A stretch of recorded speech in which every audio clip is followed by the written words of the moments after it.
Hey guys, Femi Lambers, and I'm going to explain to you how to build wealth with the land flipping business in 2025 and how to really accomplish those financial goals that you have, everything that you want, everything that you're trying to do in life, wherever you're trying to go. This is the vehicle for you to get there, and I'm going to show you exactly how to get there from start to finish.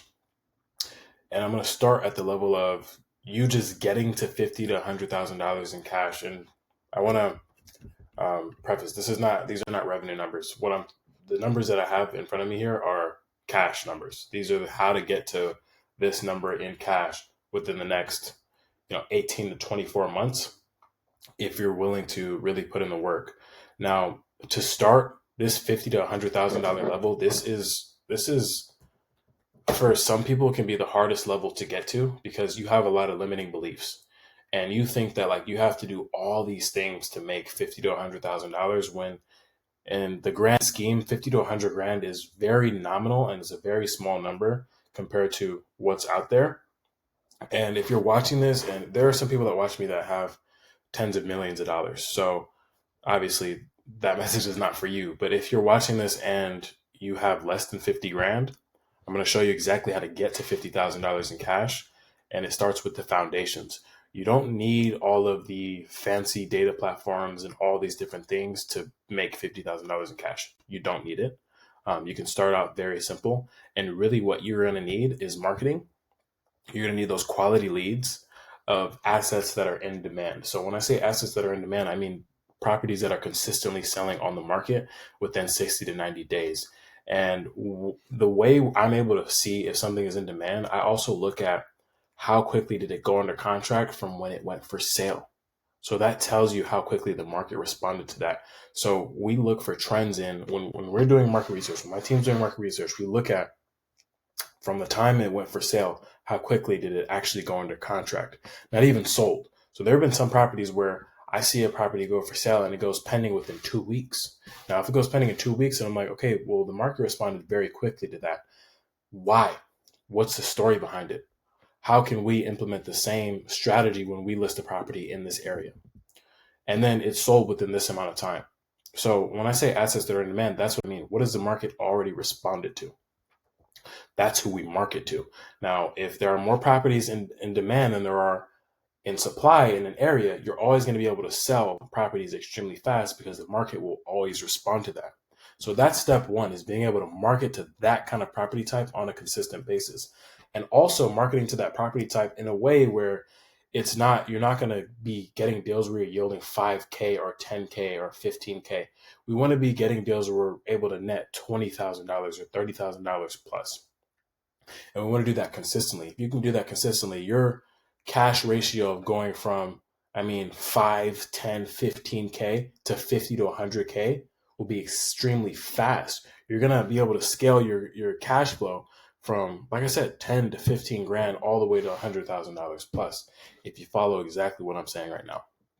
Now, once you're able to market to those people, acquisitions is extremely important and talking to as many people as possible.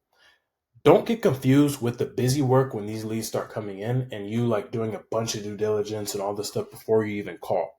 I do 5 to 7, we do 5 to 7 minute due diligence on all of our properties. Okay, let me pull some comps, and actually I have a live of me doing it. Let me pull a couple of comps. Let me kind of get a story, what's going on in this area. Then I'm going to call. Then I'm going to have the conversation. If they don't answer, I leave a voicemail, I leave a text, I send an email, and then there are other times where I also just double or triple dial them if they don't answer. So we have to get a hold of as many people as humanly possible. It doesn't count as a contact if they don't answer. We need to talk to as many people as possible. If you can talk to anywhere from 10 to 15 people per day, you getting to 50 to $100,000 in cash is going to be extremely easy and extremely rapid. Like it really will feel like, oh wow, I got rich quick, because all you did is sat at a desk like this and worked every single day to get to that point. So you got to be talking to as many people as possible and building rapport, getting knowledge on the property.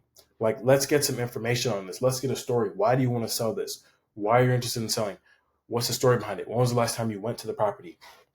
I'm building that rapport. I'm getting a story on the property. And then lastly, negotiating when needed. A lot of people don't negotiate when they need to negotiate. they just kind of let it kind of, okay, well, yeah, the seller said he wanted 150, but I know I can only give him 80, so I'm not even going to make the offer. Or, yeah, the seller said 95, but I got to try to get him at 80. You're not even going to make the offer. So many people don't even do this because they're scared to make the offer, and they won't sit there and have that uncomfortable feeling of, like, I got to make this call. I have to do this. And facing reality, right? If you want to get to $50,000 to $100,000 in cash, I don't know what the average American has in cash right now, but it's a lot less than $50,000 to $100,000. So if you want to get to this point, first, you're going to have to do things that other people are not going to do. You have to switch your mindset from being like, no, now I'm an average person, to like, no, I'm an above average person, and I'm going to become a high income earner because I want to get to this third level. I want to be right here. If you want to be right here, you got to focus on the foundations of this first. And even this is not average. It's not. So if you want this in cash within the next, like I said, within the next 12 to 18 months, is exactly what you got to do. You got to do the uncomfortable things. You're going to have to negotiate when you need to negotiate. The last thing of these foundations is dispositions. Selling properties on the market.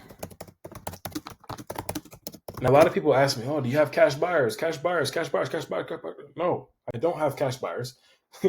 I actually don't even like the term cash buyers just because so many people say it to me all the time. No, we tell stories and sell our assets quickly. Now, remember up here when I said marketing, I'm going after assets that are in demand, right? So if I already know that this asset's in demand and then I get it under contract, now I've bought the property, now I'm listing it. I already am going onto the market knowing that the marketplace is going to respond to this because I reverse engineered it. So because I reverse engineered it from the top, from marketing, I know that people are going to buy this exact property type because I did my research when it came to marketing. So it sells itself. Not only does it sell itself, even if I had the shittiest marketing, it still sells itself. But I'm able to actually go into the marketplace, tell the best story possible with my photos, with my drone shots, with my listing descriptions, with everything that I have. And it sells even faster than what I saw when I originally did my market research because I know who I'm talking to, because I'm able to identify the profile of buyer that I'm selling to. If I can identify the profile of buyer that I'm selling to, and you can do that on a consistent basis, you getting the $50,000 to $100,000 is going to be extremely quick. And that's what I want for you. These are the three pillars right here. This is the way that you can get yourself from $50,000 to $100,000 in cash with the land flipping business within the next 12 to 18 months, and even less. Like, I'm saying 12 to 18 months but it shouldn't take you that long. Really, like, I've seen it done in as little as 3 to 4 months. I've seen it done as little as 3 to 4 months. It took me about 3 months to get to this level from a land flipping business. I had done well in another business already, but it took me about 3 months to get to this in cash from a land flipping business. So it's really not that difficult. It's hard work. Don't get me wrong. You got to sit here and have the conversations every day. You're going to have to work through problems. It's not easy, but it's not that difficult compared to, there are guys that, scrub toilets and work a lot harder than we're working, and they make a lot less money, right? So you got to think about it from that. What do you want? What are you guys trying to do? What do you want to do? If this is what you want to do, this is what you're going to have to do. You want to make $50,000 to $100,000, this is what you're going to have to do right here. Now, that's level 1. I'm just going to put level 1. I'm actually going to go level 1. I'm going to make that a little bit bigger. Give me a second. So level 1, level 2, and then we have the illustrious level 3.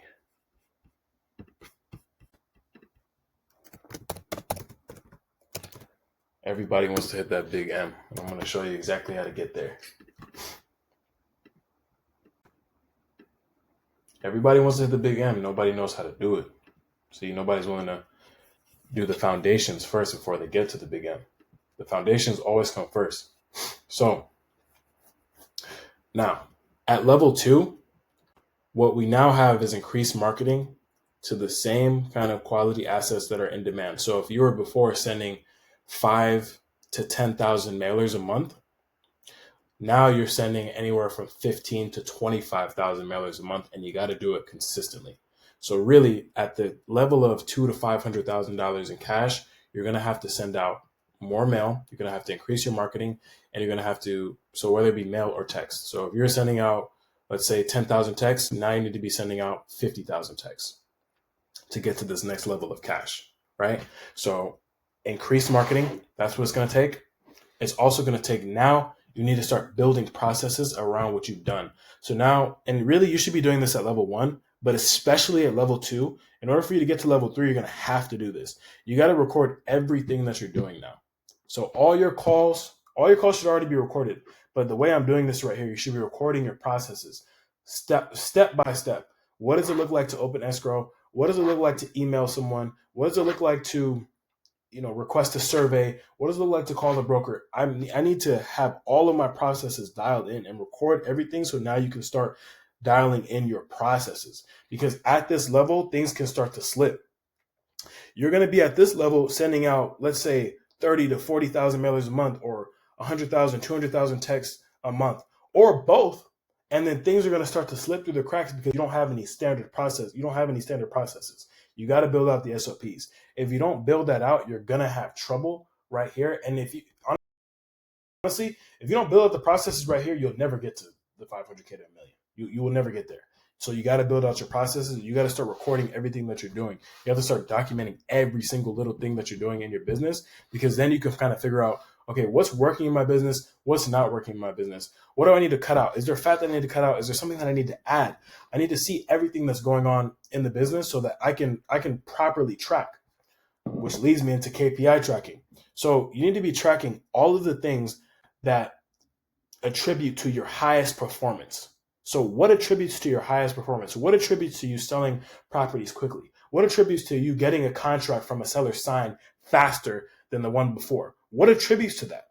So we're tracking all those things. I'm also tracking from my marketing, how many leads came, how much marketing did we send, right? How many leads actually came in? How many leads did I talk to? How many leads did I follow up with?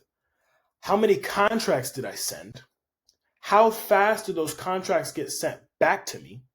I'm tracking all of that from an acquisition standpoint. How many escrows are open? How many deals had title issues in this area? I'm tracking all of this. I'm tracking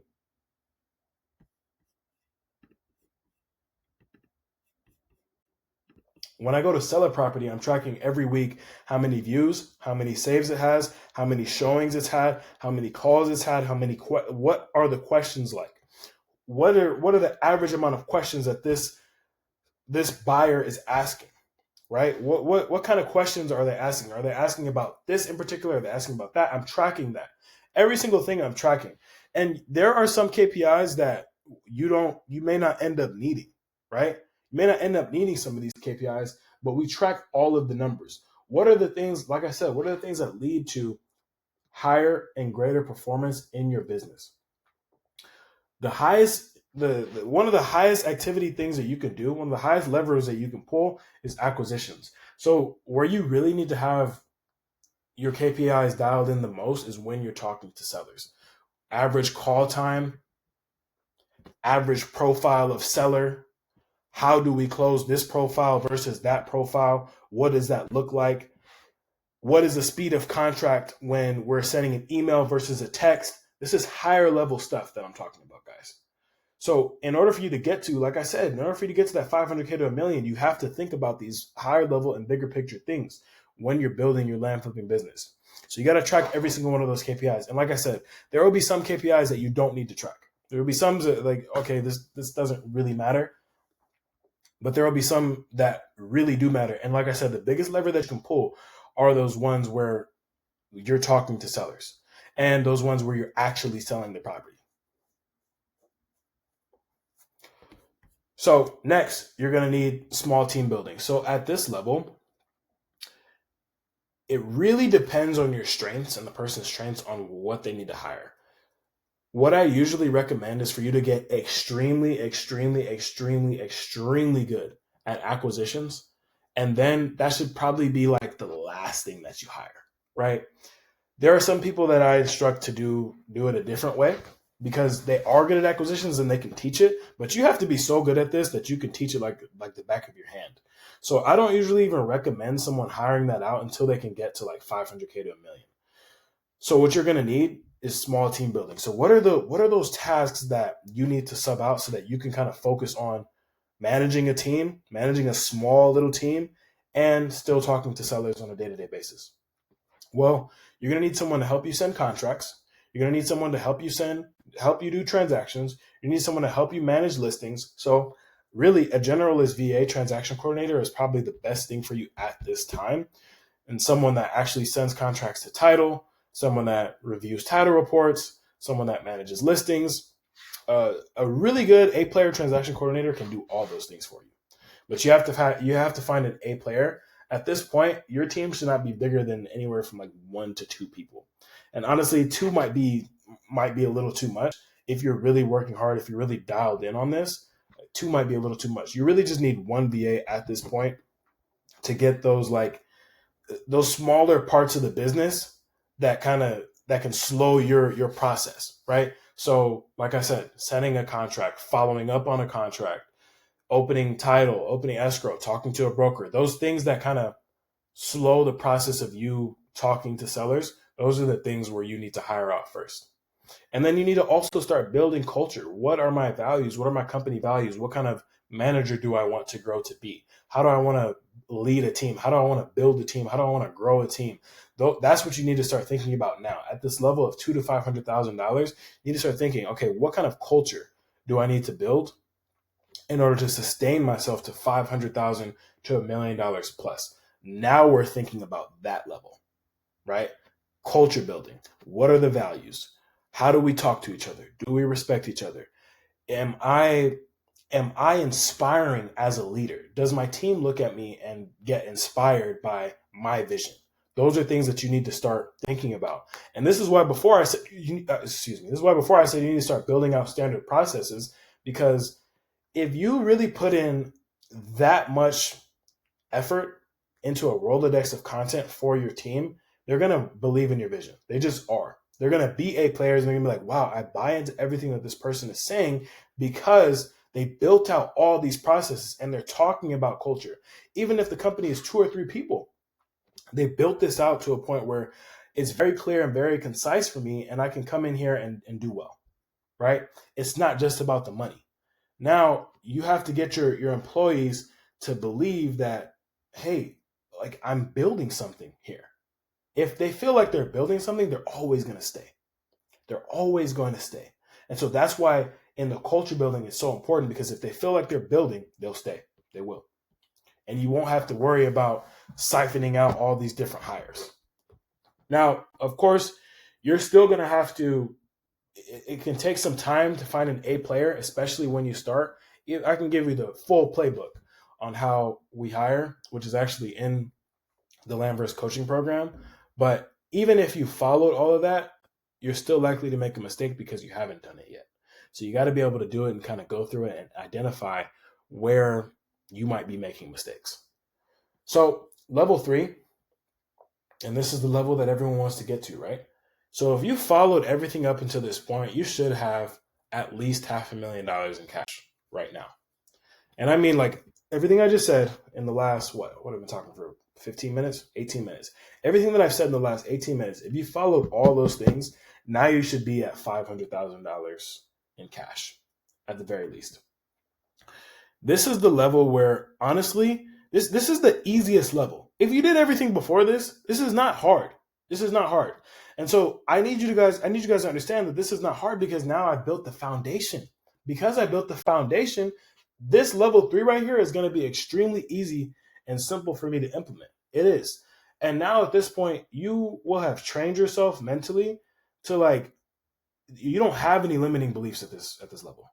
You don't. Like, for me, once I had like, I don't know, like 50K in cash, like at level 1, I had 50K in cash, and I was like, oh, there's nothing I can't do. There's nothing I can't do. So if you're watching this before I even talk about this, you got to be at level 1 to get to level 3. You have to. You can't have those limiting beliefs and think like, damn, it's like, don't pedestalize this $1 million because it's not even that much money. Don't pedestalize the $1 million. That's the first thing that you have to understand. Do not pedestalize that million. Focus on the foundation of getting to 50 first. Focus on the foundation of getting to 50 first. If you get to 50 grand, if you make 50 grand, you can make $1 million. Trust me. So now, what's going to be very important here is your growth as an operator and a manager. That's going to be very important. So you need to be learning as much as you possibly can. Don't stop learning. Don't stop going into markets. Don't stop understanding what makes a property sell faster. Don't stop that. Don't stop connecting with brokers. Don't stop seeking fund. Don't stop any of that. Don't stop seeking funding. Don't stop it. Keep it going. You need to be growing. Like, this is the time for your rapid growth, right?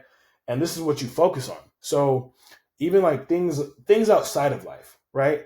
What does my life look like to where I can optimize myself? How can I optimize every hour of my time? What does that look like for me? Where do I feel most fulfilled? These are the things you got to start asking yourself here so that you can grow as an operator and a manager to be better for your team. So these are questions like, for me, when I got to this level, I was like, okay, well, what do I need? Like, what does my life look like? How do I grow now? Because there's a certain amount of, depending on who you are, but for me, there was a certain amount of hubris that came with being at level 3. There was. When I first got to level 3, there was a certain amount of hubris that came with this, and I had to have the humility to be like, well, this is nothing, and I want to get to level 10, which I'm not going to talk about today, but I want to get to level 10. So at level 3, I can't have hubris if I want to be at level 10. So you have to be able to still grow, right? Still learn, still grow. That's important so that you can be better, like I said, for your team, and so that you guys can sustainably scale and stay in line with the culture that you've built in level 2.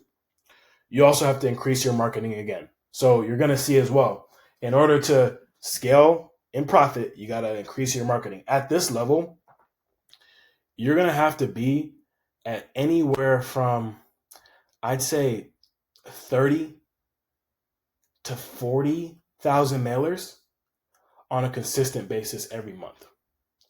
Now, it used to be the old metric was, if you can send out anywhere from 18 to 20,000 mailers, you can make $1 million in a year.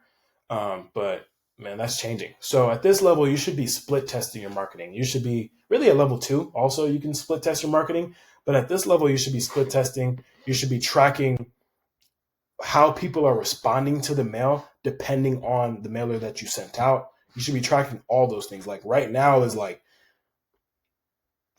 I'm optimizing for seller profiles based upon the mail that I'm sending. I'm optimizing for this. So like I sent out 5,000 check letter templates. How did those 5,000 people respond to that versus the 2-page? And you're tracking all those different things. Or I sent out a postcard. I sent out 10,000 postcards. How do those 10,000 people respond to this 10,000 postcards versus the check letter template? You're split testing. You're checking all these things, and you're increasing the marketing. And at this level, if you can sustain, like I said, that 30 to 40,000, and you're at 100,000 texts per month, you're gonna have, $500K to $1 million in cash. But you got to be able to sustain this, right? And of course, if you built up the foundations from level 1, you're going to be able to sustain this pretty easily. Now, where you're going to be able to start freeing up your time here is the higher role delegation. Now, you at this point should be very good in acquisitions, like extremely, extremely good. You should be a black belt at level 3. You should be a black belt in acquisitions. You should have had around 10,000 hours worth of conversations at level 3. And so now it's time for you to hire the acquisitions manager, which, like for me, when I first did it, was very daunting. But once you do it and you do it right, it's like nothing else. It's like nothing else. Once you hire that acquisition manager and you hire that team, to now you're able to meet with them a couple times a week, and your properties are now on the conveyor belt, like I talk about. So properties are going under contract on the conveyor belt. Great. Properties are selling on the conveyor belt. Everything is happening as it's supposed to happen. Intake happens properly. It's a smooth process. That first call is perfect. Everything's happening great, right? The only thing that you're going to have to do at this point is manage your team properly. You got to manage the numbers, manage the KPIs properly. Like, there's going to come a time where you're paying your team well, everything is going well, but then you're like, well, hold up. There's like 4 or 5 deals right here that we just needed to work a little bit more. Because at this level, you're sending out so much marketing that it's easy for the team to take low hanging fruit and you're still going to be making money. But that shit can break if we go down. There's cycles in this land flipping business. There's times where you can go through a down cycle, right? And you're not getting as many deals. The reason why you're not getting as many deals in that down cycle is because you didn't optimize for those few deals that were not low hanging fruit that you had to work a little bit more. Because there's always going to be deals that come in your CRM that are extremely obvious. Like, oh yeah, this is easy. This is going to happen. It's those deals that are not obvious that's going to take you from that 500K to that million. It's the deals that are not obvious. It's the ones that you have to like look a little harder, have a few more conversations with the seller, follow up a few more times, send a few more text messages. It's that one. It's the one that you got to work on just a little more and turn the dial a little bit more. So now you're at the point where you've made that extra $80,000 or $100,000 on the deal. So in managing your team, I suggest anywhere from 2 to 3 meetings a week. Definitely meet with your sales team multiple times a week. I used to meet with my sales team every single day. Now it's 3 times a week. It's not that much. Have a general meeting every single week, Monday and Friday. So Monday is kind of like the check-in from the previous week. Friday is the end of the week check-in. And that's pretty much it. Have your team meet with one another and build that culture between themselves. You can do one meeting with just your team without you and see how it grows without you as well. But for the first, I'd say for the first 50 to 100 meetings, you should be in every single meeting, every single one. There will be meetings eventually where you can take yourself out of and the team will just do it, but you got to be able to build the trust and the rapport with your team as well to the point where they feel they can do it on their own. So lastly is talent optimization. Oh, this actually is not the last thing. Talent optimization. All right, talent optimization. So you need to be optimizing for A players on your team. Anyone that is sandbagging, dragging ass, like just being lazy, get them off of your team. You don't want the people that are always fucking sick. You don't want those kinds of people. You don't want the people that are always sick, always calling out, always have some issue, always complaining. You need to get the whiners, the complainers, the do-nothings. You need to get them out. A very big factor in like building a team and optimizing for talent, and I don't mean this in any mean way, but it's like I've had employees before that I would ask them to do something and then they will come back to me and say, or let's say they asked them to do something and they did it wrong, right? And I say to them the nicest way, hey, this isn't exactly what I was looking for. And then they reply with, well, I spent this amount of time on it and I worked really hard on it. No, you do not want that person on your team because they're more focused on, oh, I spent this amount of time on it, then this is what we need to accomplish as a team, right? Well, no, that's actually not what I was looking for. Well, I spent this, I did, crying about it. F, fired. Get out of here. And I mean that in the nicest way. And again, this is not to bash on anyone. It's just simply to say, what are you here to do? You're here to build wealth. That's why you clicked on this video. And so you have to have zero tolerance for nonsense. You just have to. And because the other thing too is that will bring the team down. If there's someone that's sandbagging, a sandbag is something that brings the team down, right? So you got to optimize for that talent. When you start in your hiring process, now you need to have a few steps in your hiring process. These are things that I cover within the Landverse Group coaching program, but there are a few steps that you need to have now in your hiring process to optimize for talent that is going to serve you like in droves compared to somebody that's just a sandbag, right? So you got to start having a hiring process and understand that the people that come onto your team, they represent you. They represent your culture, and talent optimization is going to be very important for you at this level. And the last thing is just higher level process building. So kind of off the back of, like I was saying, the standard process building, you recording everything. Like now we want to see how your team is building processes. I want my team to be so optimized to the point where now, like I've hired people that are A players to the point where in this position specifically, they're 10 times better at it than I could have ever been. Right. And so because they're 10 times better at it than I could have ever been, now they can build higher level processes. Right. That's the level where now you can get to 1,000,000 plus. Now we're building higher level processes. And the only way to have a team member that does that is if you have an A player. If you have, like I said, if you've got the sandbags, if you're not optimizing for talent, then you're not going to have that. You're not going to be able to build those higher level processes because you don't have anybody that's higher level. You're the only one, right? So you got to have some other people that can be on your team and go, you know what? I like how we spend this amount of time on the phone, but what if for this kind of person, this widowed mother in Georgia specifically, what if we approached it this way? Because from what I've seen, the widowed mother in Georgia, on average, when we buy from her, we usually talk to her in this way, and you did it this way, right?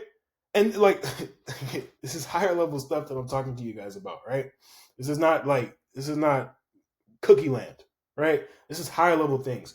So when you're able to build out those higher level, when you're able to build out the standard processes, the A players in your team can then help you build higher level processes for you to get to even beyond $1 million a year in your land flipping business. So if you follow levels 1 to 3, and don't even think, if you're not at $200,000 in cash, don't even think about level 2 or level 3. If you are at $200,000 in cash and you want to know how to implement the system into your business, you can book a call with me below and I'll help you scale and grow your land flipping business in 2025 and beyond. If you're at level 1, you can also book a call with me below and I'll help you build up to the point where you're at level 2 and level 3. But again, if you're at level 1, focus on the foundations. Don't try and do level 2 or level 3 if you have less than that amount in cash. Don't try to do it. If you're building up to $50,000, this is what you need to be doing. Marketing, acquisitions, dispositions in the exact way that I explained it until you get to that point and beyond. If you do all the things that I've labeled out in this video, exactly how I labeled it out, you're going to get to well over $1 million in cash profits from a land flipping business. If you have any questions or comments or anything like that, feel free to drop it in the comments. If you're interested in learning how to build a land flipping business directly with me, like I said, book a call below. This has been Femi with Landverse. I'll see you in the next video.